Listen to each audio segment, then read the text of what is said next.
The stage hums with electricity, the kind that lives between applause and uncertainty. Camera lights blaze like suns, washing the sleek studio in gold and glass. A moderator's voice cuts through the air, practiced but tense, as a packed audience waits for something, anything, to break the polite rhythm of the night. Ivanka Trump sits in her immaculate poise, every strand of hair rehearsed. She flashes that diplomatic smile, the one that says I'm unbothered, yet her crossed legs and tapping finger betray the tremor beneath the surface. The conversation turns to leadership, integrity, service, and legacy. The moderator glances toward the wings, and then he appears. Barack Obama walks out, unhurried. The applause detonates like a wave. Some rise instinctively, others just watch, captivated by the gravity that seems to follow him into any room. He greets the host with a nod, Ivanka with a courteous smile. She returns it perfectly measured, though something in her eyes tightens. The crowd quiets. Cameras close in. For a moment it feels almost civil. The moderator tosses a question. Something about the future of American leadership. Obama begins his answer warm and deliberate, voice steady as ever. But midway through, Ivanka leans in. With respect, she says, her tone honeyed yet edged. I think too many people focus on speeches instead of results. The line lands like a pebble in still water. Small, but the ripples spread fast. A few murmurs flutter through the crowd. The moderator blinks. The air thins. Obama stops speaking. Silence. He looks at her, not with anger, but a kind of quiet amusement. It's the look of a teacher who's just been handed the wrong answer and knows exactly how to fix it. His hands fold. His head tilts slightly, a subtle cue that every camera catches. The audience senses it. Something is coming. The tension curves upward like a held breath. Even Ivanka shifts, ever so slightly, unsure whether to double down or retreat. The pause stretches, beautiful and dangerous. Then Obama exhales softly, lips parting as if to speak, and in that suspended second, no one, not the cameras, not the crowd, not even Ivanka, could have guessed what was about to happen next. The cameras keep rolling, but the air has changed. What began as a cordial discussion now hums with unspoken tension, the kind only truth can trigger. This isn't just another panel. It's the leadership forum of the year, a televised summit meant to bridge divides by bringing together the polished faces of America's power past and present. Every major network is streaming live. Every word carries consequence. Ivanka sits angled toward the audience, her expression serene, calculated. To her followers, she represents a new kind of conservative, softer edges, curated empathy, the promise of civility without accountability. Her goal tonight is clear, to appear post-partisan, the daughter who rose above her father's shadow. But beneath the calm cadence, her every phrase guards a throne built on access and inheritance. Obama, across from her, embodies something rarer, earned gravity. Every pause feels intentional, every glance weighted with history. He isn't performing. He's present. For him, leadership isn't inherited, it's practiced, tested in fire, measured in quiet endurance. The crowd senses it. It's more than a conversation. It's a referendum on what America values. As the dialogue unfolds, the contrasts sharpen. Ivanka talks of innovation and family legacy. Obama responds with accountability and public trust. She frames privilege as destiny. He reframes service as responsibility. The moderator tries to smooth it over, calling it a healthy exchange, but the audience can feel it. Something deeper is unraveling beneath the politeness. Across the nation, viewers tune in for civility and end up watching a duel. A battle not of volume, but of vision. Every sentence becomes a mirror held to a divided America. One side craving authenticity, the other selling the illusion of it. The tension ripples outward. The room grows still again, the way it does before a storm. Obama's calm threatens to expose her composure for what it is. Armor. And Ivanka knows it. Her smile doesn't waver, but her hand tightens around the microphone. The moderator clears his throat, shifting the topic to leadership values in modern America. And just as the audience exhales, Ivanka leans forward, the moment she makes the move that lights the fuse. The flashbacks play like a highlight reel of perfection. Glossy magazine spreads, flawless lighting, airbrushed ambition. Ivanka Trump at podiums and photo ops, her voice silky and controlled, delivering words that sound empowering but land hollow. "Women can do anything," she says as cameras flash. "We're breaking barriers," she insists, though her own were never really there. Every clip feels rehearsed, not lived. Behind the curtain of curated grace, the pattern emerges. Controversy wrapped in charm, privilege repackaged as progress. There are boardroom meetings where workers' wages lag while her brand posts record profits. There are interviews where her answers glide past substance like a figure skater avoiding the ice cracks. When asked about injustice, she smiles, thanks the questioner, and says, "That's an important conversation to have." But the conversation never happens. Her empire is built on absence.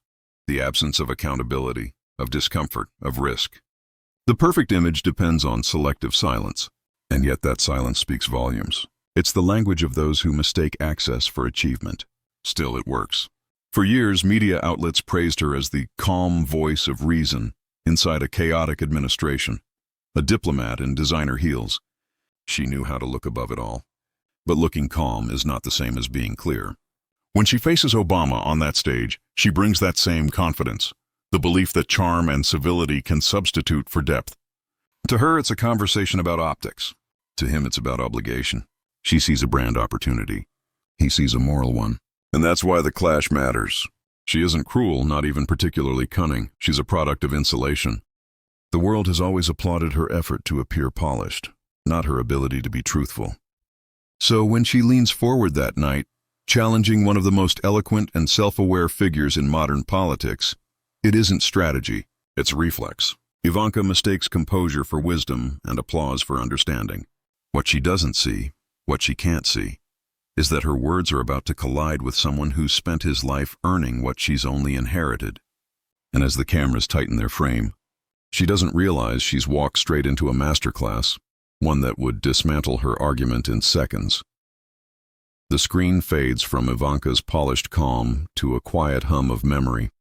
Old footage, sun-bleached and alive. A young Barack Obama stands before a small crowd on Chicago's South Side, the kind of gathering that smells of sweat, hope, and folded chairs. His sleeves are rolled, his voice steady but raw, cutting through the noise of car horns and chatter. He isn't famous yet. He's just a man trying to make words mean something again. We watch him grow through grainy transitions, the rally lights, the laughter, the handshakes. His cadence changes, deepens, sharpens. Each speech builds not toward applause but understanding. There's a rhythm in his calm, a kind of music that makes people believe they belong in the same verse. As years blur into milestones, the montage widens. The Senate floor, campaign trails, the White House press room. Crises erupt, wars, recessions, hate crimes, but his tone never fractures. When others reach for outrage, he reaches for order. When chaos knocks, he opens the door, looks it in the eye, and speaks softly enough for the truth to be heard. Some leaders fight with noise. The narration hums, reflective and sure. Others fight with grace. Obama's weapon has always been clarity. That clarity has always disarmed chaos. It's why his silences hold as much weight as his sentences. It's why he could look an opponent in the eye, smile, and still make the truth sting harder than any insult. His humor is never cruel. His confidence never loud. He dismantles falsehoods not by shouting them down, but by standing taller in the truth. Cut to moments we all remember. A tearful nation after tragedy. His voice trembling but measured. The mic drop at the correspondents' dinner. The quiet dignity when criticized, mocked, misunderstood.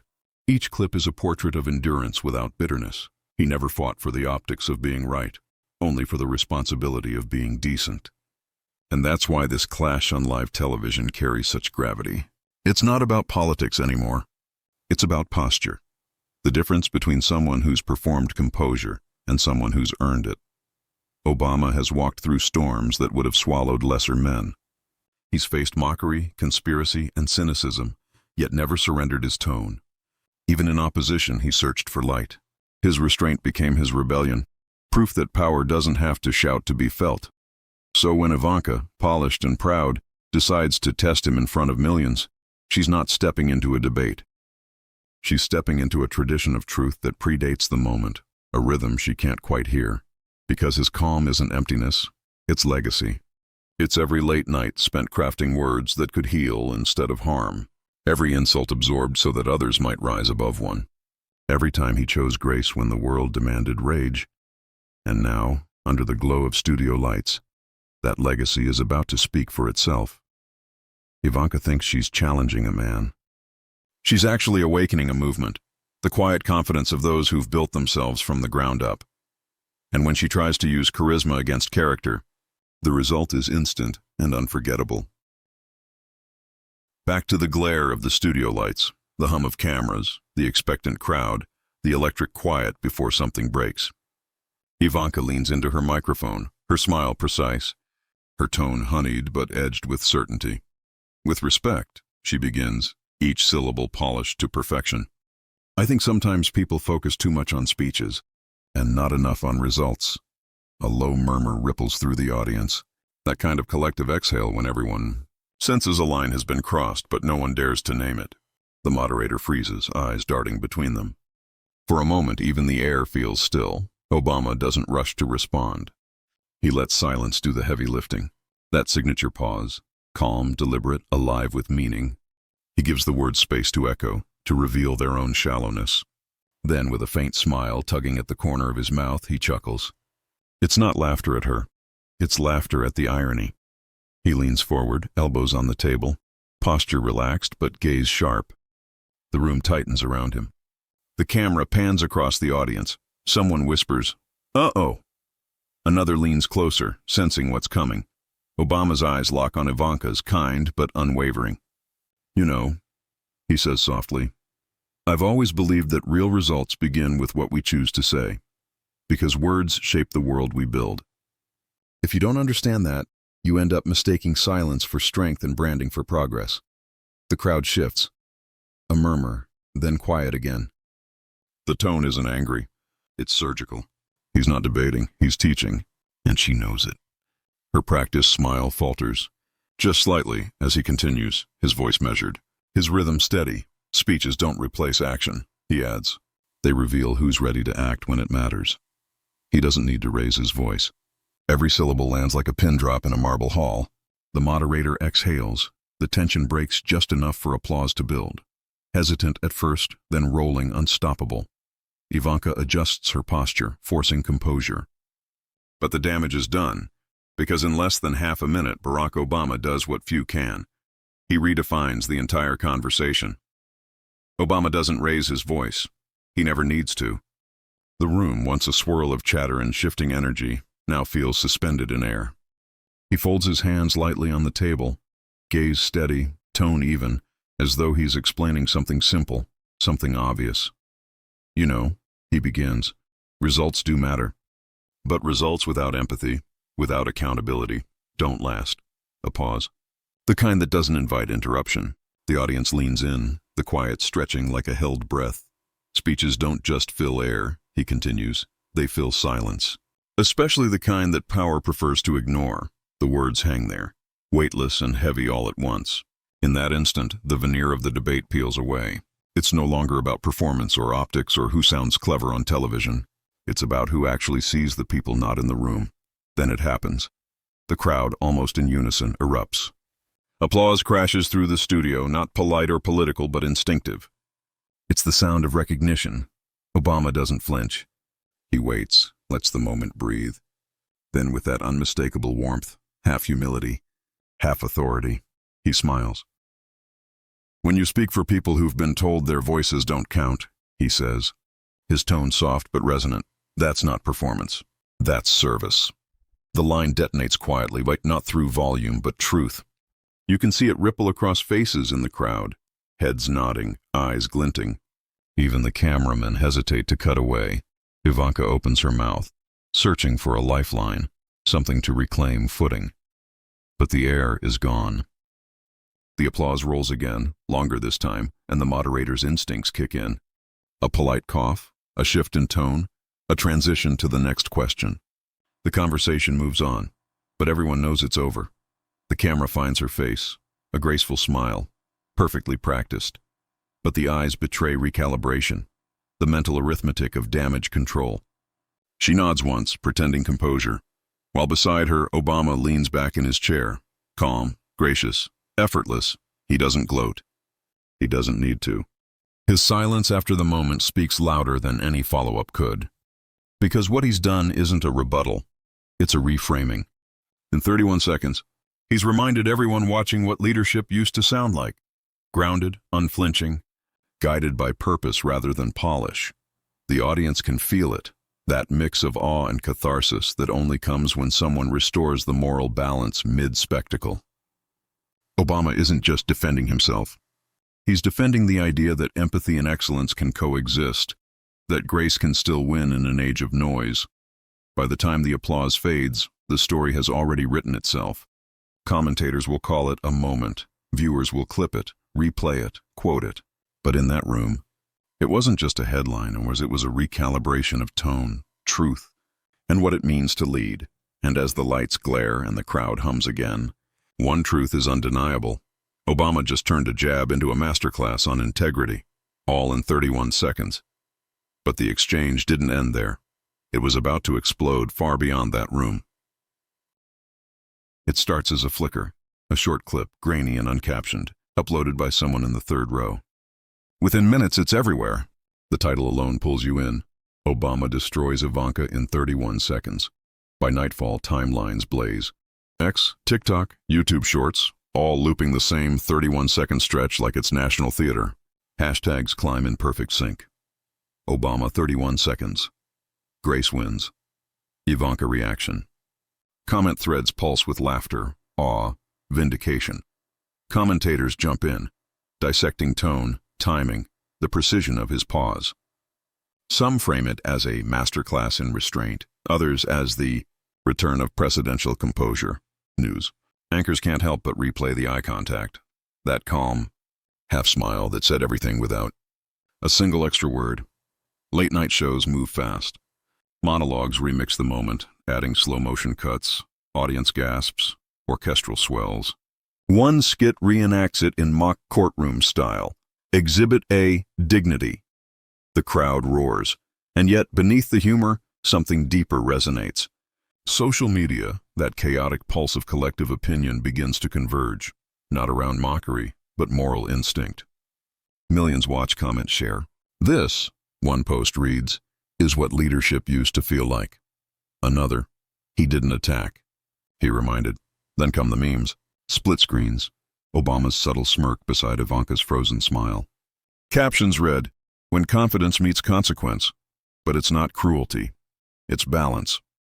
A rare moment when elegance and truth actually win the algorithm. People start quoting his words like a mantra. Speeches don't fill air, they fill silence. The phrase becomes a rallying cry, stitched into videos, bios, even protest signs within days. Somewhere in that viral flood, you can feel the quiet satisfaction of a public long starved for grace, the catharsis of seeing intellect outshine image. It's not just about Obama or Ivanka anymore. It's about the idea that substance still cuts through spectacle. By the weekend, even the major networks can't ignore it. Analysts call it the 31-second reset. The clip has crossed demographics, crossed continents, but amid all the noise, all the trending hashtags and triumphant edits, one quiet truth begins to surface, and it's the reason this moment still matters. It wasn't about humiliation. It never was. What unfolded on that stage wasn't a clash of personalities. It was a collision of values. A quiet reminder that power measured by noise is brittle, but power anchored in principle endures. In those 31 seconds, Obama didn't just win a debate. He restored something that had quietly gone missing. The belief that calm can still command, that reason can still resonate.